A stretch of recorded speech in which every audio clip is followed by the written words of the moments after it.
All right, so a couple days ago I made a post about overtraining, and I just want to expand on that really quickly because I think there is a little more nuance to the topic than I was able to get into. So the point of the post was basically to show people that overtraining is actually a lot less common than most people realize. And it doesn't just sort of happen by accident. You don't just train really hard for a few days or even a few weeks, and then all of a sudden you're going to build up all this fatigue and you're going to start losing gains.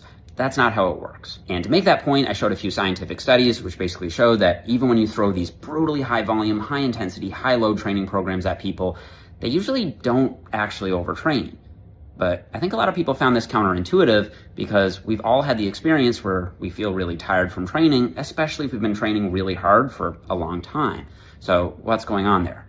I think there's a few things. So let me clear this up. First, those studies do only last for 2 to 4 weeks at a time. So it is possible that if you kept going with that training for a longer period of time, you would see true overtraining. But I think another source of confusion is the fact that there's a difference between overtraining and overreaching. So in the scientific literature, overtraining is defined as a persistent drop in performance that lasts for weeks or even months at a time. And then once you finally do rest and your body gets back to baseline, you don't see any kind of rebound in gains. Contrast that with overreaching, which is a lot more common, and I would say most of us have experienced it at some point in our training. Overreaching is when you see a drop in performance that lasts for a few days or as much as a few weeks, and it's also accompanied with overreaching symptoms. So those are things like you feel really tired all the time, you feel less motivated to train, maybe you're a little more sore than usual, your joints are achy, you may not be sleeping as well, and you see that drop in strength performance. If this only lasts for a day or two, it's probably no big deal, but if you notice that as a recurring, persistent theme in your training, then what do?